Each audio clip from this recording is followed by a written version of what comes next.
Okay, I do it. sorry. Thank you for reminding me. Yeah. So I think it's already recording. Yeah. Yeah. Okay, fine.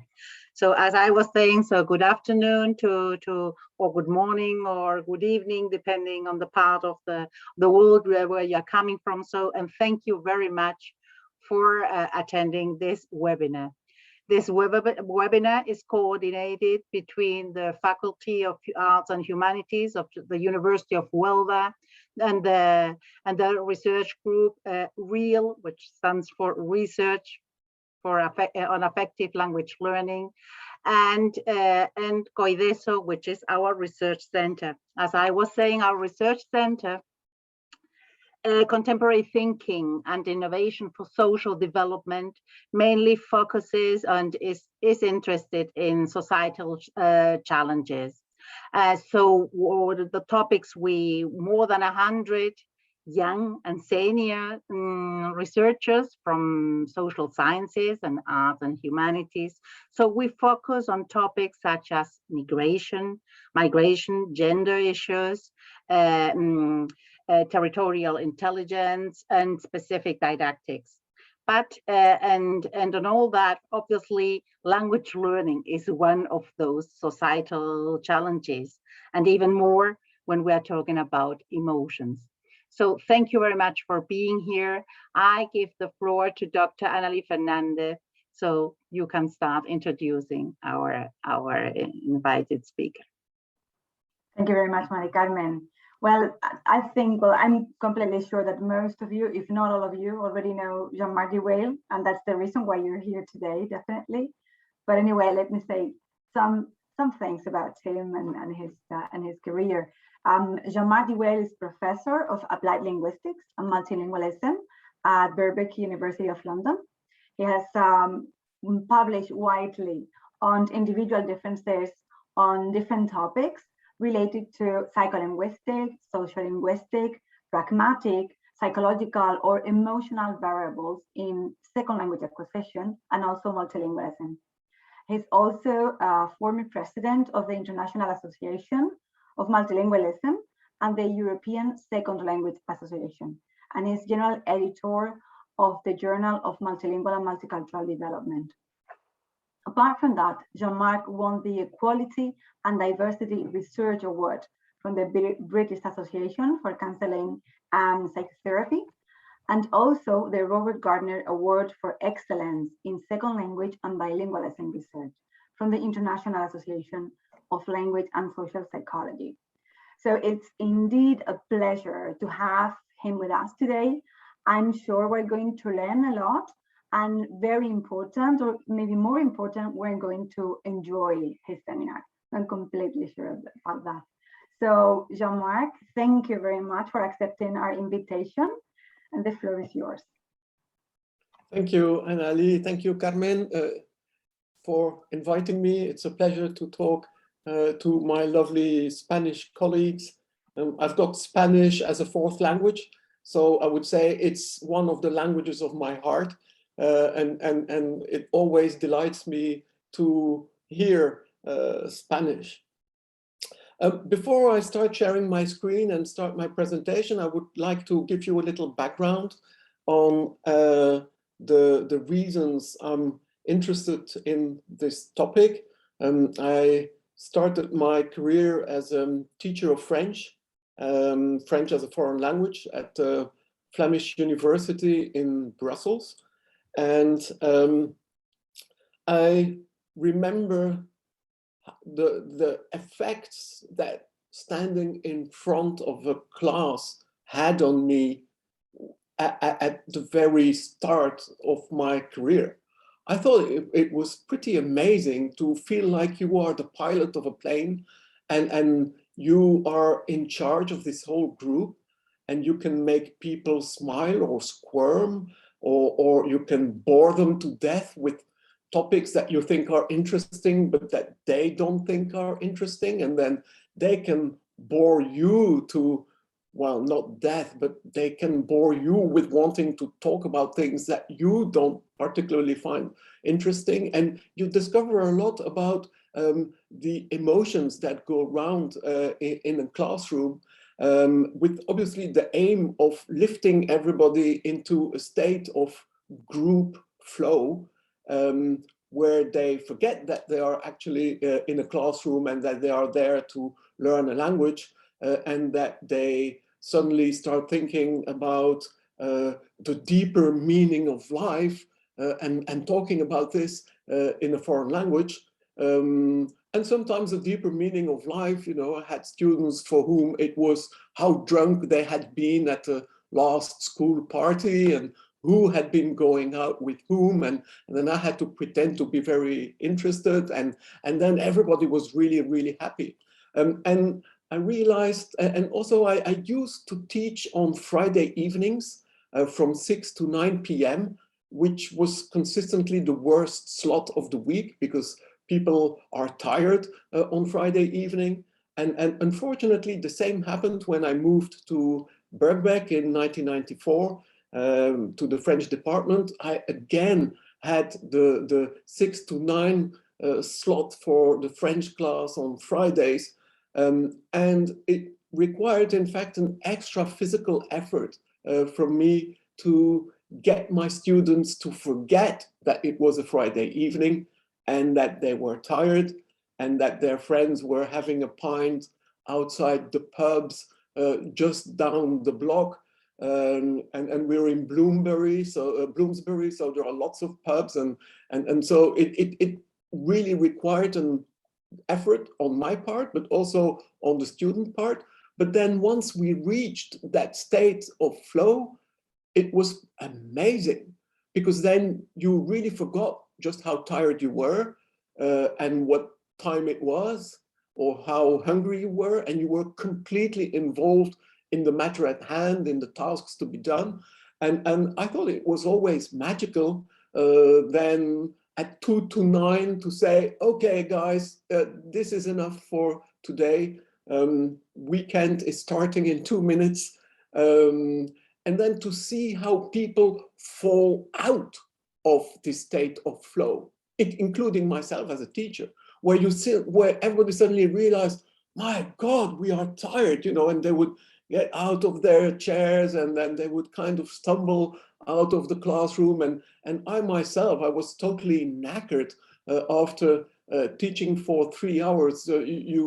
If you have teaching experience, you know just how physically demanding the job is, waving your hands and smiling and making sure that everybody is involved. And so it's a fantastic and amazing job. And it was clear at that point to me that emotions played really a crucial part in making this work and having happy students.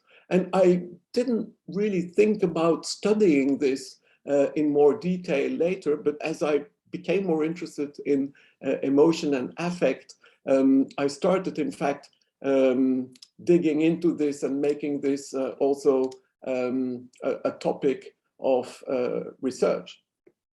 So tonight I will talk about the emotions both of learners and of teachers. And I remember when I started looking into this, being quite surprised that there wasn't more of it in the early 2000s. And I realized that, in fact, my colleagues in second language acquisition generally shared the belief that second language acquisition is about aptitude, it's about brain, it's about working memory, and it doesn't really deal with emotion. So emotions, as Meryl Swain put it, were like the elephants in the room. They were seen as inferior to rational thought. And this attitude is changing relatively recently in the last 10 years. There's been an acknowledgement that, yes, there is this elephant in the room, and it's time to let it out and to open up windows, get some fresh air in. And of course, I should add that the word emotion was not that popular in the past. The preferred word was affect, and it is still being used. And I refer here to the work of Jane Arnold, who wrote Attention to Affect in Language Learning in a special issue on the topic in 2011. Also her former book with Brown in 1999, Affect in Language Learning, and then also a paper with Carmen Fonseca Mora in 2007 entitled Affect in Teacher Talk. So it's not a black and white picture. There was some talk about emotion. It's just that it did not occupy, I would say, the center stage of second language acquisition research.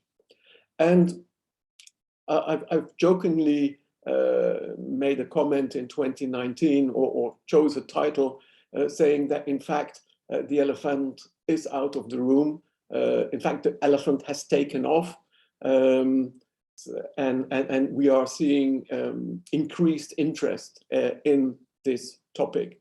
And it's based really on observing how often the word emotion these days appears in a journal like the Modern Language Journal, where the word emotion appeared on average 7.6 times a year before 2009, whereas in the last 11 years, it has gone up to 22.5 times per year, and it is increasing still. Also, I should add that papers that did deal with emotion before that period typically focused on anxiety only. So there was barely any mention of other emotions. Of course, there has been talk about academic emotion in educational psychology. I refer here to the work of Pekroun and colleagues who developed the control value theory of academic emotions, where they proposed a three-dimension taxonomy of valence, activation, and objective focus. However, it has taken a while before people in second language acquisition and applied linguistics applied this framework to as a framework for their own research. Then I've been calling for more attention to emotions for a while, starting in 2005. I contributed as something to this special issue in Anglistic that Carmen and Jane guest edited in Anglistic. And I discovered that some colleagues around the world did agree that emotions play an important part in motivation, but they were typically somewhere hidden in this complex concept of motivation, including in the Gardner version of motivation and the later L2 self version of motivation that Zoltán Dónyay developed. They were never center stage. They were embedded there, but relatively out of view. And in fact, only anxiety was typically one of the dimensions of the motivation dimensions. So in a relatively recent chapter there with McIntyre, Macmillan, and Lee, we connected the emotions of foreign language learners with scores on the attitude and motivation dimensions that Gardner developed. And we discovered, in fact, that positive emotions were strongly positively correlated with the different positive dimensions in this attitude and motivation model, with relatively weaker correlations between the negative emotions that students had experienced in the past 2 weeks and their negative dimensions in attitudes and motivation. I should add that this comes against the background of a growing interest in the psychology of language learning and teaching. And I think that one person who played a crucial role in promoting this is Sarah Mercer from the University of Graz, where she organized this first PLL conference. It was a huge success, and people were so happy to meet each other, because typically we had gone to second language acquisition conferences or AAAL or general applied linguistics conferences, where typically we found a couple of colleagues who were interested in this, but it was clearly a kind of a marginal little community. And then organizing that conference allowed, in fact, people to, with these similar interests, to come together, and we realized that there were more of us than we thought. And in fact, PLL4 was supposed to happen in June 2020. It was postponed for a year and postponed for a second year. So PLL4 will actually happen in June this year, 22. And we hope that the COVID situation won't worsen and that we will be able to attend. And I added there a picture of the committee, and Peter McIntyre is president of this association. Then I discovered, thanks to Peter McIntyre, in fact, who is a psychologist from Cap Breton University, positive psychology. And I realized that I had, in fact, acted as a positive psychologist my whole life without realizing that there was a discipline called positive psychology. And it focuses on how normal people live with the aim, the goal of helping them to thrive and flourish. And in positive psychology, it's not just putting on a rosy, glasses and look at the reality through these rosy glasses.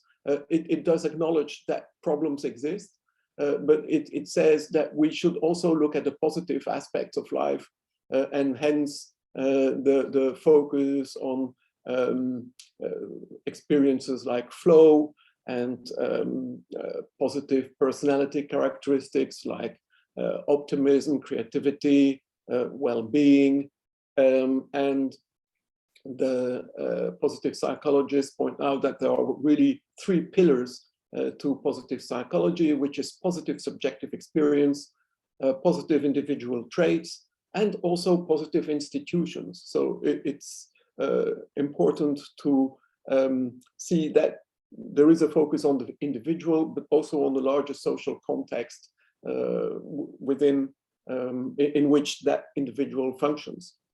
And then Barbara Fredrickson developed the broaden and build model applied to learning, and Peter McIntyre and Tammy Gregerson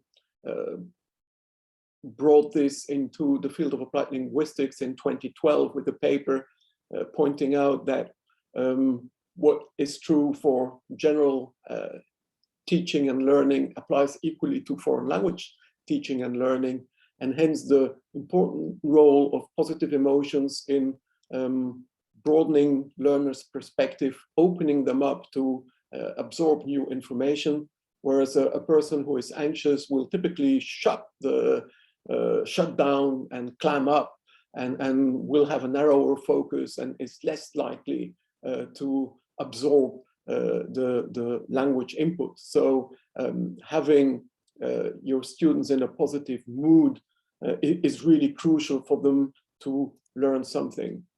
And this is the paper I mentioned just there, McIntyre and Gregerson, arguing that this model could in fact open up new avenues of research in second language acquisition, which it absolutely did.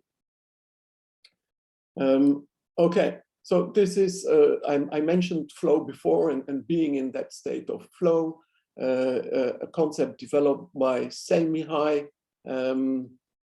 and it's that delicate balance between being sufficiently challenged and having the skill to perform a difficult task. Meaning that if the challenge becomes too hard, you give up. If the challenge is not hard enough, you give up also. So I guess that video game developers must be very aware of this phenomenon, because you want to hook users of video games and potential buyers of video games by offering them something that is just challenging enough for them to be interested and to try to get to the next level. And as you get to the next level, it becomes more challenging. And so to remain in a state of flow, in fact, to become addicted to the game, the challenge needs to increase as quickly as the skills of the player increase. So I think the same applies to foreign language learning. So with Peter McIntyre, we developed this concept of foreign language enjoyment, and which we defined as a complex, positively balanced emotion resulting from a combination of challenge and perceived ability that allows tackling difficult tasks. So you see that we were strongly influenced by Seminario's flow concept. And we developed a 21-item scale to measure this enjoyment. And in fact, just now we have a paper coming out soon in the Modern Language Journal where we present a short form of this scale with 3 lower order factors: teacher appreciation, personal enjoyment, and social enjoyment. And you see there the 9 items, and the first author, Eloise Botes, is a psychologist. So this was properly psychometrically tested and validated, and we're pretty sure that this is a good instrument that can be used. And in fact, we developed the scale on the basis also of feedback we got from learners about positive experiences and enjoyable experiences in their classrooms. So in the original paper, we collected data from 1,746 learners aged between 11 and 75. And I guess some of you may have helped in the recruitment of that. So Carmen, thank you. It wouldn't, you can't work alone in academia. You need the help of your colleagues, and we had lots of Spanish participants. So thank you to all of you who helped spread the call for participation. What we found was, because we were really interested in this relationship between enjoyment and anxiety, and we were wondering whether they were in fact opposite poles on the same dimension, or whether they were in fact separate dimensions. And it turned out that they were separate dimensions, that although there is a negative correlation, an overlap of 13%, in statistical terms, that's a small effect. So we realized that it is in fact possible to experience both high enjoyment and high anxiety simultaneously, or to experience none, although typically people who enjoy a class will not be that anxious in the class, but you have all kinds of variation. And we found similar relationships in different samples, including in Chinese EFL learners. So the conclusion was that there is not a seesaw relationship between enjoyment and anxiety. The fact that one goes up doesn't mean the other one goes down.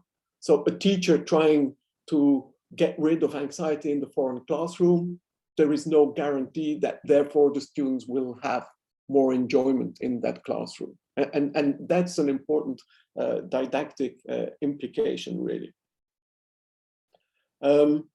So we linked variation in enjoyment anxiety to a number of independent variables, including the level at which the learners were. And we discovered that at low, intermediate level, levels of enjoyment were still relatively low, and levels of anxiety were still relatively high. And then as they progressed, their enjoyment increased and their level of anxiety decreased. And we thought that, in fact, this phenomenon probably applies to other things that we learn in life, including, I don't know, playing an instrument, where at the start you are very anxious that you know, your listeners will go, ah, but you still enjoy playing the instrument, which is why you continue doing it. At some point you become proficient enough that, and your confidence goes up, and your anxiety drops. You think, okay, this will work. This in fact also applied to me doing karate. I started karate 20 years ago, and at the start I was really anxious about being hurt and accidentally hurting somebody else with my fists or feet, but I still enjoyed it. So I didn't give up, and I continued. And at some point, I realized that, in fact, I was enjoying it more and more, and I was getting less and less anxious of getting hurt as I was becoming more confident. So I'm sure that this pattern exists outside foreign language learning.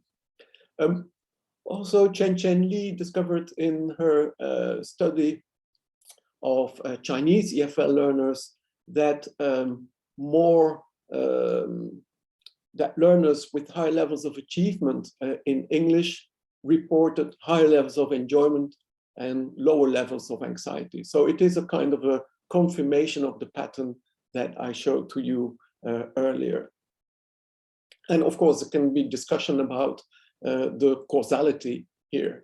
It is complex because as you become better at something, you probably also invest more time and effort in doing it well. And so there is a positive reinforcement at work.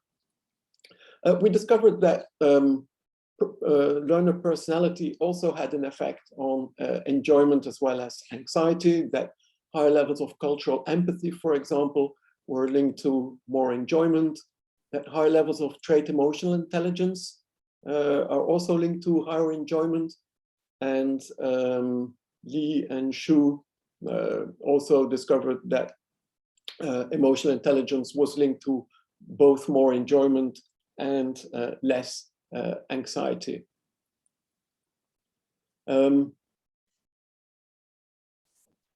Then, that's right, I was skipping a number of slides there. Let me check again.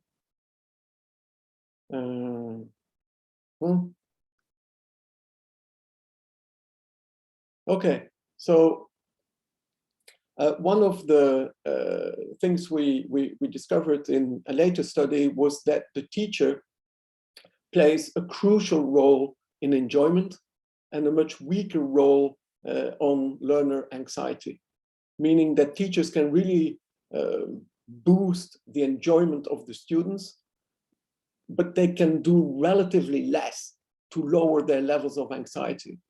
And so we found that students who really had a very favorable attitude towards their teacher, they reported higher levels of enjoyment.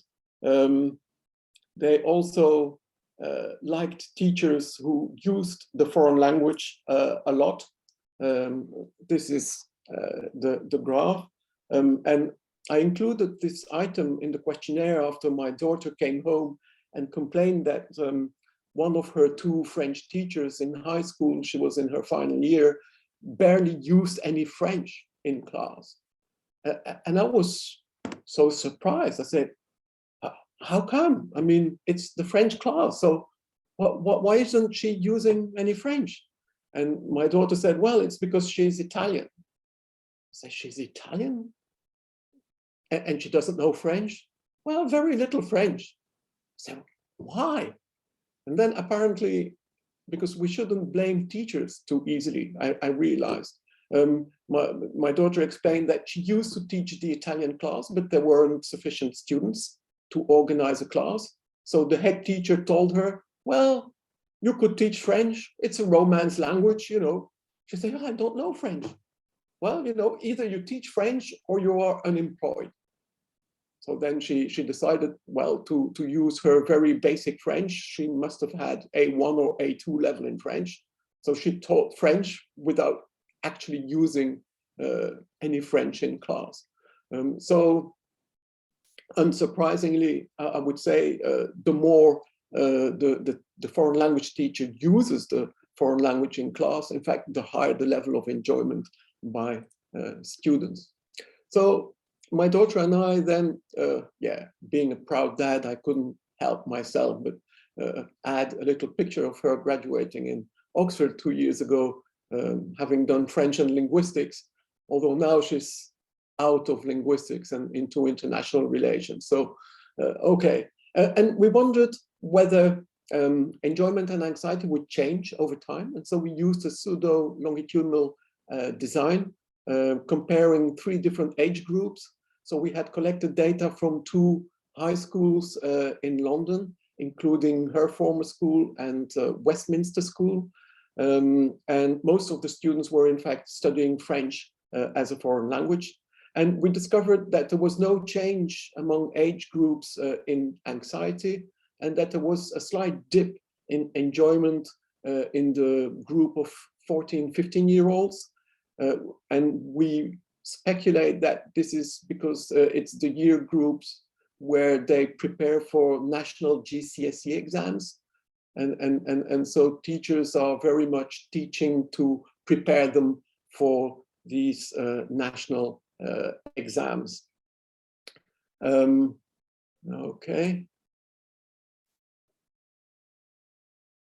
My screen seems stuck there, but okay. So in later research, then we discovered with Peter McIntyre doing qualitative analysis of descriptions of memorable, enjoyable, or anxiety-provoking episodes.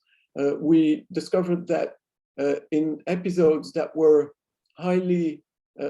about anxiety, that the student self was typically central, whereas in episodes where the student reported high levels of enjoyment, it was typically the self linked to the teacher.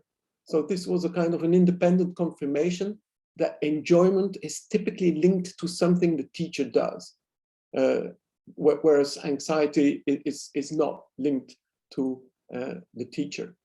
And then a recent paper again with Chen Li showed how important teacher enthusiasm is in the classroom, and how it shapes student enjoyment. It pushes down levels of student boredom, and that both directly and indirectly pushes up levels of student enjoyment. So this is really an important finding, and I guess that any teacher will agree that if you look bored in front of a class, it is highly unlikely that your students will enjoy themselves. And then in a study I'm doing, well, that is currently under submission with Kazuya Saito and Florentina Halimi, we looked how teacher behavior shapes enjoyment, anxiety, and motivation. A longitudinal study with 360 Kuwaiti students. And we discovered that there was a slight decrease of enjoyment over time, linked to lower scores of students who reported that their teachers weren't joking very much.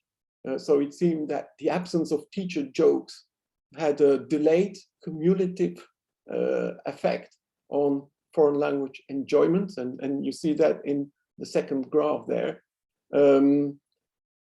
So teacher frequency of using the foreign language in class, their predictability and their frequency of joking were linked to high levels of enjoyment, high levels of motivation, and lower levels of anxiety. And so there were 4 data collection points between the start and the end of the semester.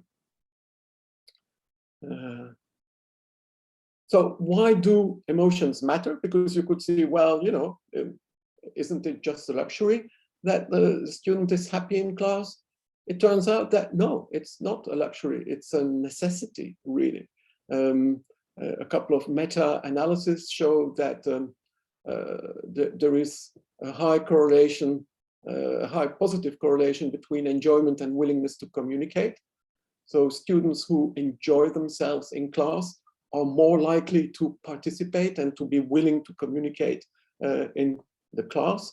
The same applies for academic performance, where, as you see, there is a positive correlation of 0.36 between enjoyment and academic achievement, as well as a significant negative correlation of -39 between anxiety and academic achievement. So if your students are anxious, they are typically going to do less well on exams and tests. If they enjoy themselves, they're more likely to do well. And as I said again, causality can be bidirectional in the sense that the better your test results, the more you'll start enjoying the class.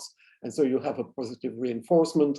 On the other hand, it can go the other way, that if you are anxious and you don't do well, then the bad results will demotivate you further, will increase your anxiety, and you'll be in a downward spiral. So I said at the start, it's wonderful if you're a teacher, you're standing in front of the classroom. So I compared this to the teacher being the conductor and the students being the orchestra, and then the classroom emotions are the music. And obviously the role of the conductor is both crucial, but is also, a good conductor is invisible, I would say. That the orchestra can play on its own, and the conductor is merely there to give them a little nudge to get in the zone, and then to step back. So the teachers set the emotional tone of the class, and I think that a good teacher is the one who can occasionally burst with loud intensity and strong emotions, so that learners don't flatline from boredom, but that the good teacher also allows moments of silence in the class when students are performing a task, and they don't need constant buzz. They can be in a state of flow with relatively lower levels of arousal. And then I'm also interested in foreign language teacher psychology. This is also a field that is attracting increasing attention these days. I think that the teacher needs to be a flexible reed or an antenna rather than just a rock, so that the teacher can adapt to the emotional needs of the classroom. Which means maybe switching topics when he or she realizes that people are getting a bit tired or bored. And obviously it's also to do with the system in which the teacher operates.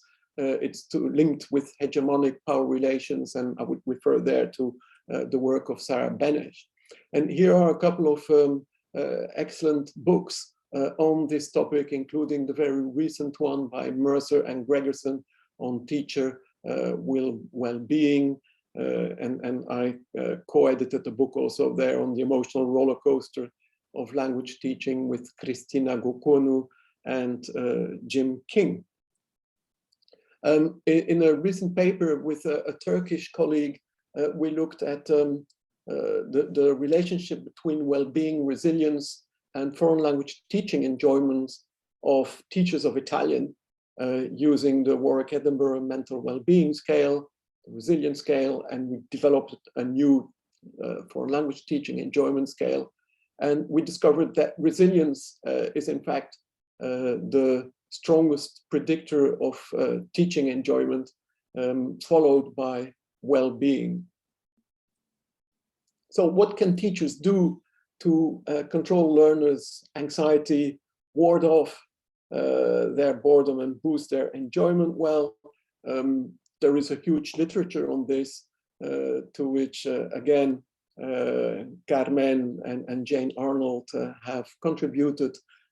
promoting solidarity and trust, establishing good rapport, being positive in the classroom and creating a supportive emotional environment, also using hope, optimism, humor, maintain their own well-being, presenting exciting, interesting cultural information, and also allow autonomous activities, because one theme that came out of our analysis of enjoyable episodes was that the student enjoyed having to do something with a peer where the teacher was not directly involved. So a certain degree of autonomy is important. So to conclude, some future directions in this area, I think that it's important to use mixed methods designs, that we need a large range of timeframes to measure how emotions fluctuate from second to second, from minute to minute, hour to hour, class to class, week to week, month to month, semester to semester. We also need statistical sophistication in our analysis, so mere correlation analysis are no longer enough. We need more exploratory and experimental research in classroom. We need to see what actual method, whether a specific method has any effect on levels of enjoyment, anxiety, and boredom. Looking at people who study multiple foreign languages and also include their first language classes. And then establishing the link between learner emotions, their levels of engagement, of motivation, link that again to teaching techniques, see whether better teaching techniques can have a positive effect, more attention to boredom. Also interesting to focus on nonlinear relationships between emotions and foreign language performance. And here are some references, and I'd be more than happy to answer your questions. Thank you very much, Jean-Marc. It's been really interesting.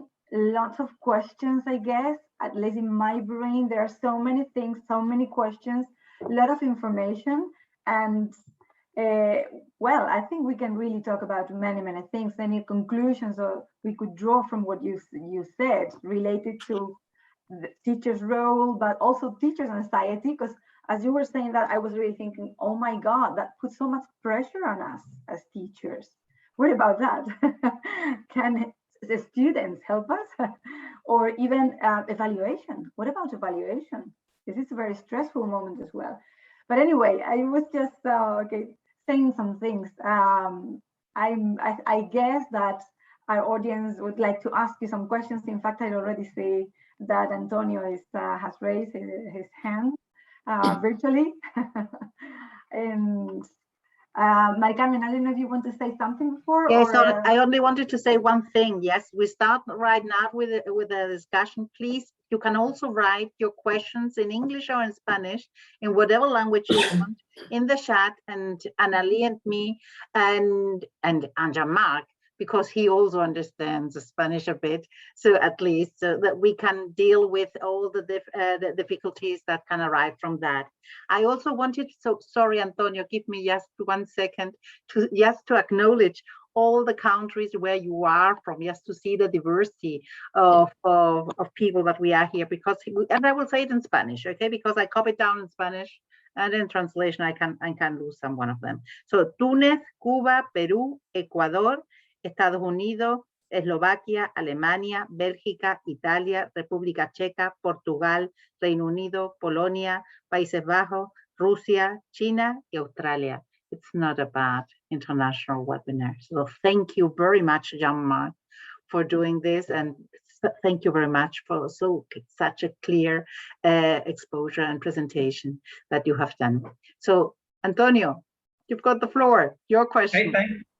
So hola, Jean-Marc. So first of all, I have to say that it was a really interesting presentation, and I was really excited because I've read so many papers written by you that I think that you are already part of my own studies. And I would like to make reference to one of the studies that you have written in collaboration with McIntyre back in 2019. with regard to some learner variables and being good predictors of their foreign language enjoyment. That is cultural empathy, right? So I got a question about that, because I'm interested in that. Do you think that cultural empathy is a good predictor of language proficiency in general, or willingness to communicate? Because I'm thinking about teenagers learning Korean now. They are very motivated because they are listening to K-pop or K-films, and in a way they are like kind of empathizing with the I don't know, with the songs or with the actors in this film. And it seems like it's a really interesting topic to talk about. I mean, to feel that cultural identity, or to empathize with the culture of this language. So do you think that cultural empathy is a really good predictor of a student's language proficiency? Okay, I should, there are a couple of things to explain here.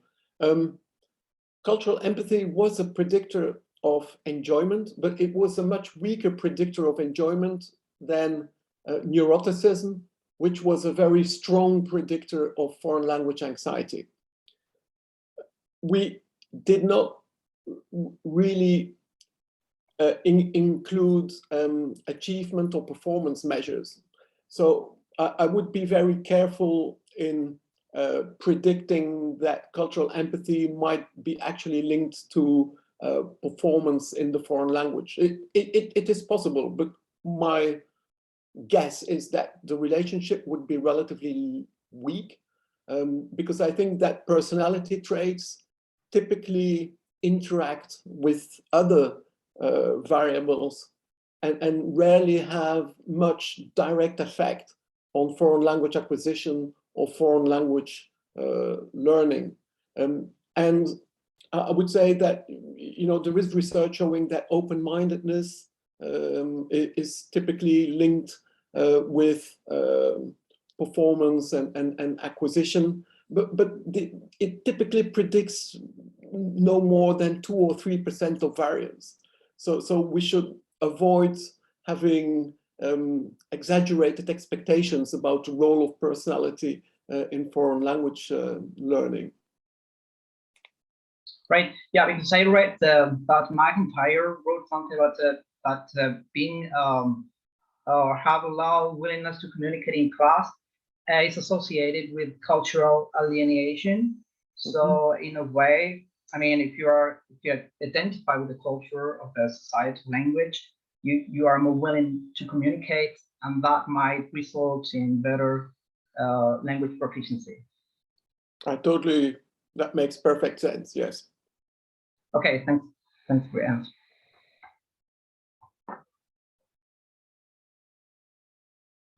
Thank you, Antonio. Thank you for the question. I don't know, any other questions so far? Or yes, Carmen Baños. Yes, hello. Hello, Carmen.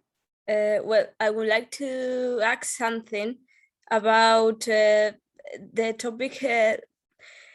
I have got a question. For example, if you go to a student with a kind of motivation, but other students with anxiety, how will you compensate that difference? You mean the difference in anxiety or the difference in motivation? No, for example, one student is motivated for a topic, but another student feels anxiety about that topic. How will you do it? Right. No, I think it is inevitable that not all your students will enjoy the topic as much. You try to make sure that the topic doesn't make people overly anxious. And I think that as teacher, you need to always be aware about your anxious students and the fact that maybe they feel uncomfortable in being at the center of attention, or that they may suffer from, say, a stammer, or may need a little more time to formulate their question. And I think that if you have a good group harmony and solidarity in the classroom, that all class members are very much aware that oh, this is an anxious student. So I remember telling everybody, I said, okay, now shut up, because I want to hear what X has to say on this topic. And I know that X, and they all know that X might stammer or is a bit anxious. So you give this person the space to say it, and you know, you smile at them and you say, yeah, I really want to know what it is that you have to say, because we are all interested in your opinion. We're interested in you as a person. We're not here to judge you. And so then the person says what he or she feels appropriate.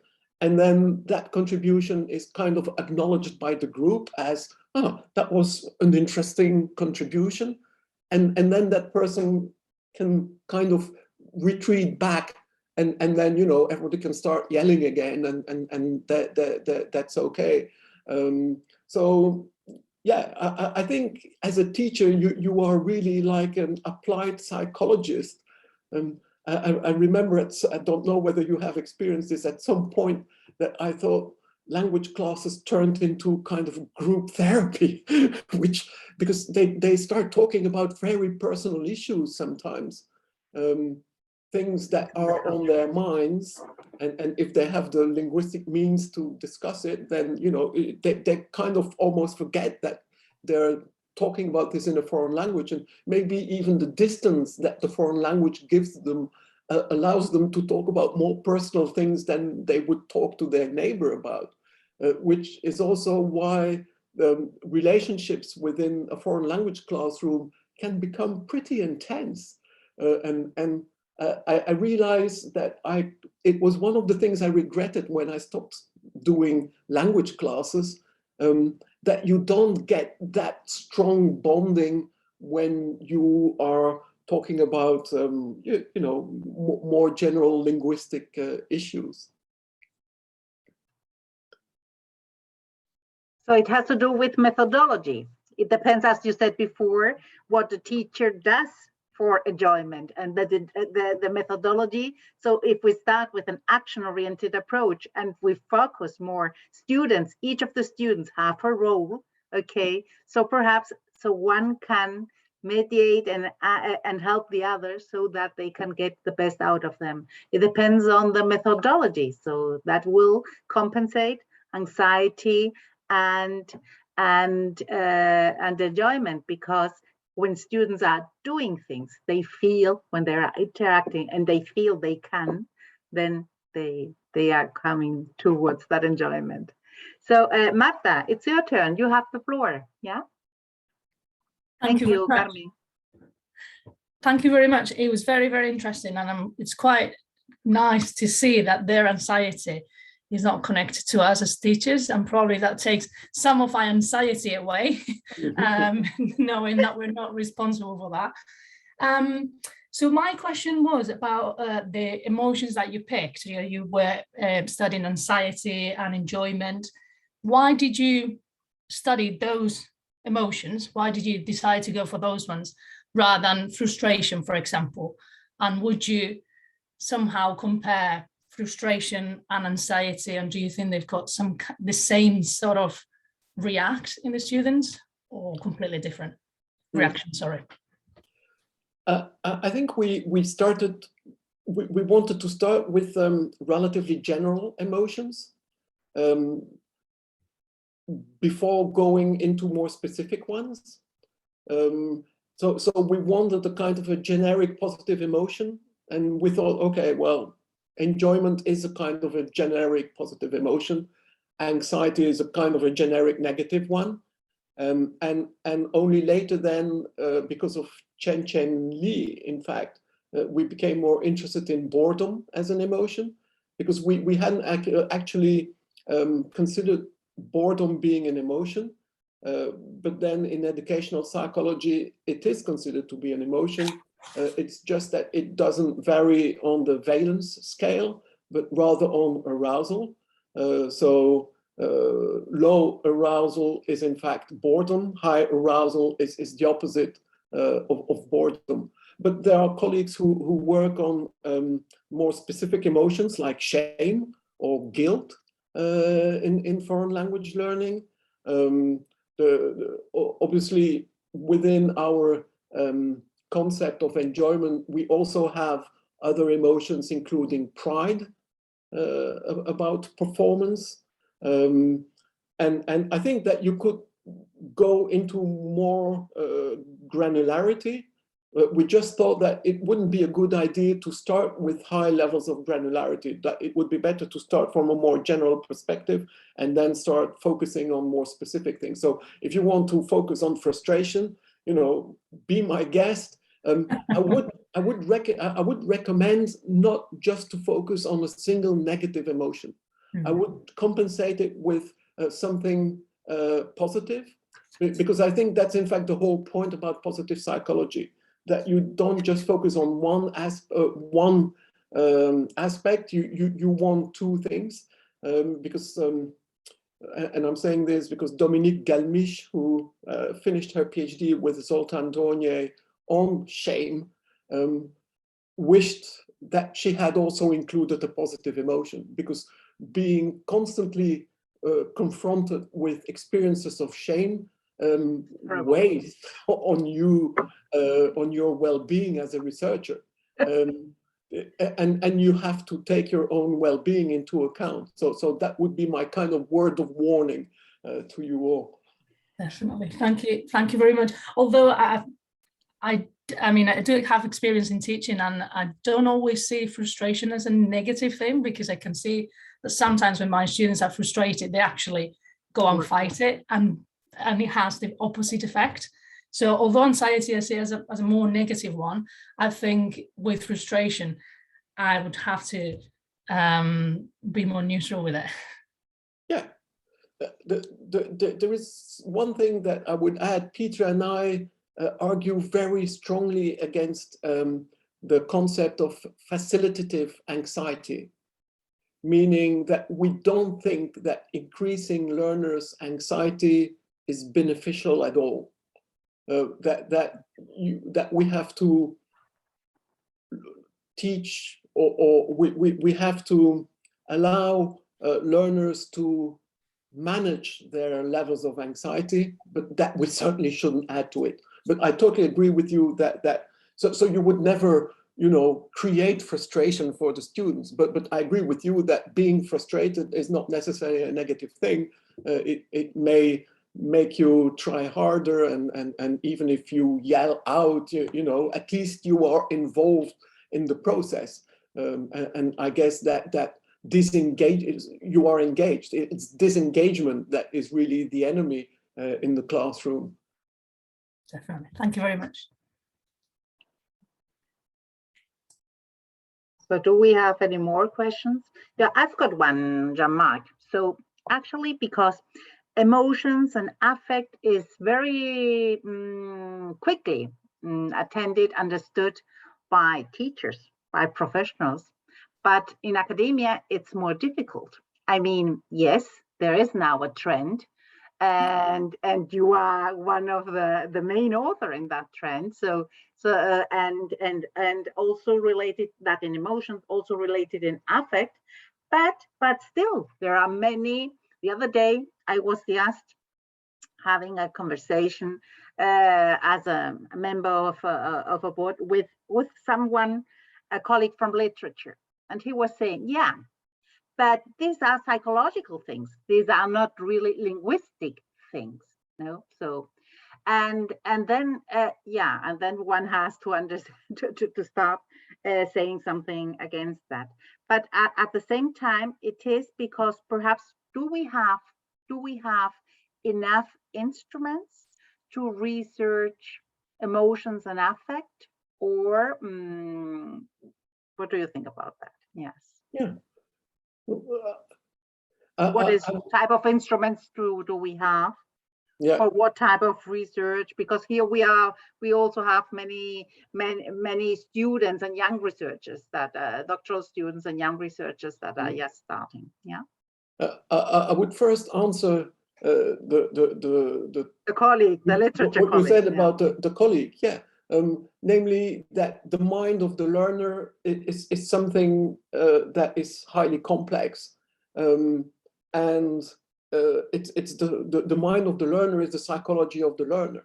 You cannot separate the learner psychology from the linguistics. I mean, the linguistics does not live in a vacuum. It lives in a person who uses that knowledge or misuses that knowledge and gets praised or condemned for using it well or not. So I would say it's really like the heart of the learner. So that's one. And then do we need more instruments? Well, yeah, yes and no. There are plenty of instruments around, but it doesn't necessarily mean that you could not come up with a new instrument to measure something that you are interested in. And this is an interesting question for young researchers. Do you create your own instrument, or do you adapt an existing instrument, or do you use an existing instrument? I typically tell my students to avoid creating their own questionnaires, because it is so hard to create a good questionnaire. In fact, I'm working with Zoltán Dornier right now on the 3rd edition of the book Questionnaires in Second Language Acquisition.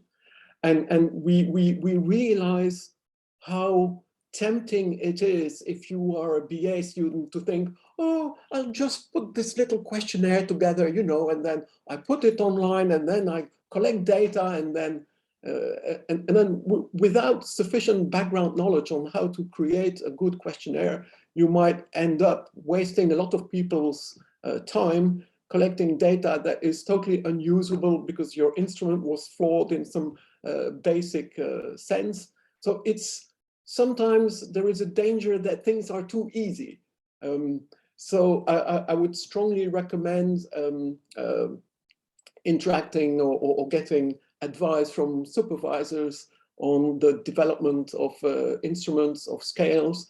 And I think that it's probably safer to adapt an existing scale to meet your needs rather than creating something entirely new.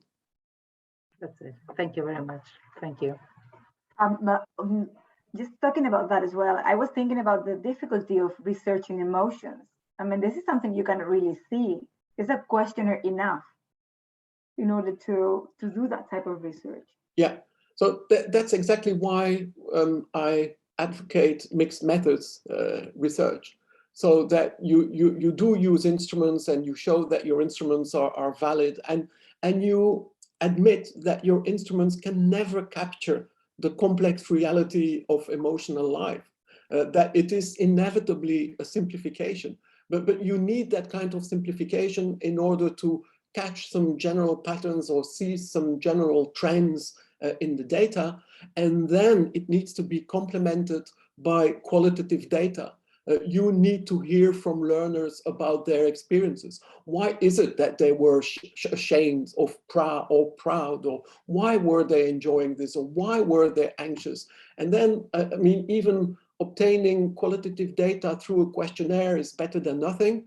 But ideally, you then go and interview them, or you observe them in the classroom, you film them in the classroom, you ask them to look at the recording, and you say, you were very silent in the second part of the class. Why was that? And then, were you bored? Were you anxious?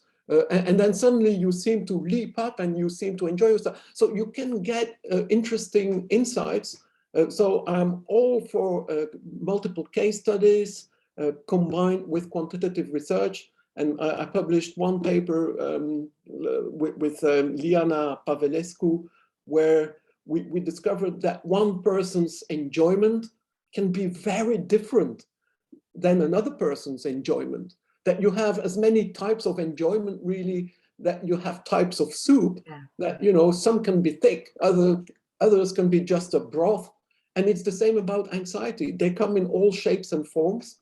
And there is a danger that in using instruments, we reduce complex emotional experiences to a single score on a scale. And I'm completely in agreement. I still think that it is useful to have those cores, while acknowledging the inherent limitations of quantitative research. And I think that there are inherent limitations to qualitative research also, because you can't really generalize on the basis of just a few case studies. But if you bring both together, then you can present a more convincing picture of a complex reality. Yeah, that's it. It means a lot of work. Jean-Marc, it means a lot of work because we have to do both together. Yeah, but it's so much fun. The cognitive way, which is, yes, the quantitative way, but also we have to follow the qualitative one. So where students' narratives become so interesting, and even students' metaphors become so relevant to understand their emotions, to have a bit of the whole picture. No? Okay, so thank you very much.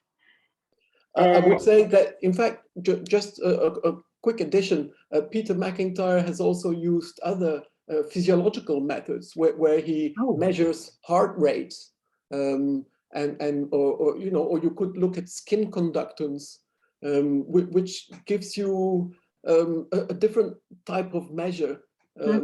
And you can then combine that with, so I think we need multiple methods to look at this complex phenomenon. This brings me to one of the idea of what you said before. Research is not done alone because, for instance, as linguists, what you were saying, we need someone else who knows about these type of instruments, yes, to do it. Okay, so research is something collaborative, and obviously we always are willing to help you whenever you want, Jean-Marc. Because in fact, this is the only way we can go forward. There is not another way. Yeah, sure. Any other questions that we will still have some minutes? Oh yes, our colleague Javier from University of Córdoba. Hello, Javier. Hello, Jean-Marc. Thank you very much indeed for your presentation. It was very, very inspiring. And just related to what you're talking about now, my question is, what do you think about a complex dynamic system? Yes, really trying to integrate all these qualitative and quantitative data that we have, like 20 years of experiences, so we can let's sort of replicate what we know it works for the weather forecast system, so we can integrate that into language planning. What do you think about that? Because it's ebbs and flows into the linguistic arena. Right. Yes, that's an excellent question. I used to be much more critical of dynamic system theory than I am today. I realized that, in fact, I strongly believe that the mind of the learner is a complex system, and that learner sits within a social complex system within the classroom, which sits within a complex system within the school, which sits within a complex system within a broader societal context, and that there are, in fact, constant interactions between independent variables at different levels that can actually have an effect in what happens in the classroom. So it means that if you are studying a language, a foreign language, and suddenly your country is in war with the country where that language is spoken, that will have an immediate effect in the classroom, inevitably. It will have a negative effect, I imagine, on motivation, enjoyment, and suddenly, it becomes the language of the enemy. So that's just one example. But then I think as a teacher that you need to be aware that there are things that you can control and there are things that you cannot control. So that when you may have taught a class that was really successful and really went well, and then you use the same approach for a different group of people a week later. It doesn't work. And it doesn't work. And you think, what the hell? It's the same teacher. I was just as enthusiastic. It was the same path that I followed, and somehow it didn't work.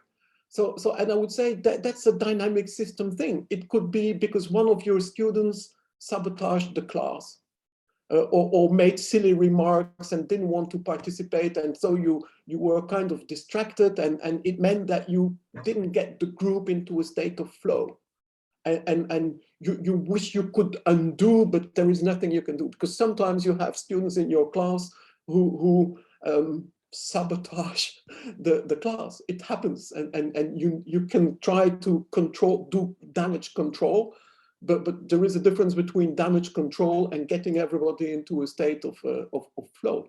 And then there are things that you cannot predict as a teacher either, namely, for example, that the local football team may have lost the championship the day before, and there are a number of fans in your classroom, and they're all devastated because the club lost. Outside of your control, but it means that they won't smile at you, the class won't be very enjoyable, and there was nothing you could do about it. So this is another example of dynamic system theory, that you have like unexpected things happening. And that's why I think teaching is so tiring. It is because you have to be constantly adaptable to the changing emotions of your class. And you need to kind of be good to yourself in accepting that however much effort you put into it, there is no guarantee that it will work every time. Sometimes it will, and you will feel great. Sometimes it won't. And okay, that's just part of the job. So I'm doing work also on the emotional labor strategies of teachers in front of their classroom. How much effort goes into the smile when you don't feel like smiling in front of your classroom, and that happens. So what do you act? Do you surface act? Do you deep act in pretending that you are happy? Do you kind of push your natural felt emotions to a higher level?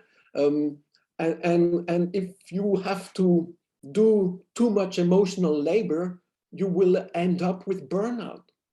So this is a really serious issue. This is, you cannot pretend to be happy all the time if you are not happy. So obviously, and the being happy is not just a personal choice. It's very much linked to the institution you work in, because maybe they don't pay you enough, maybe they force you to teach too much, maybe your colleagues are unsupportive.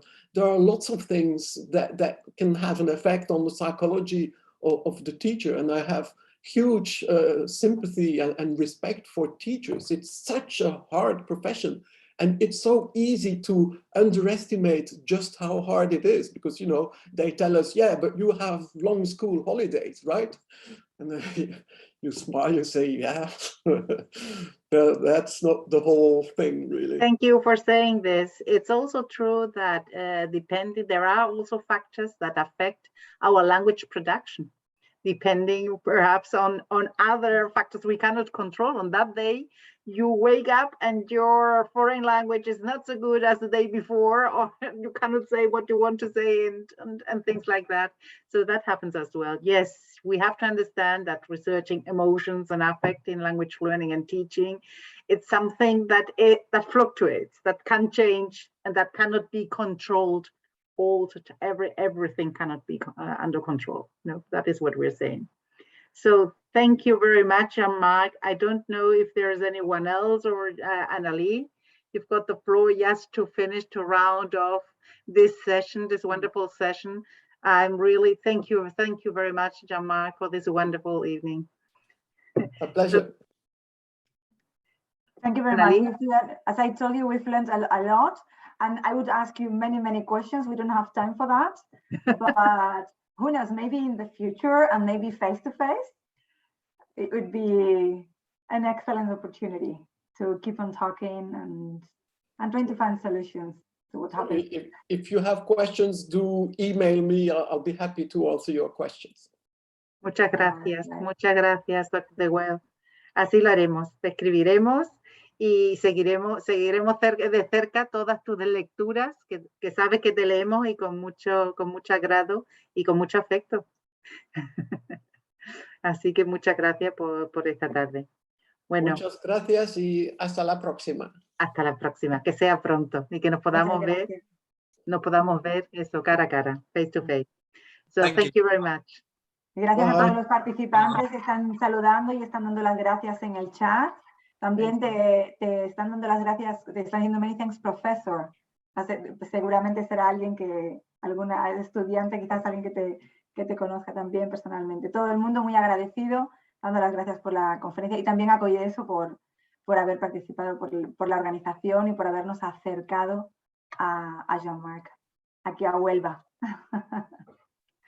También gracias a ti, Analí. Estupendo, fantástico. Bueno, Thank you very much. See you soon again. Gracias. Hasta luego, adiós. Bye bye. Gracias. Thank you. Gracias. Chao. Take care. Chao, Bye. chao.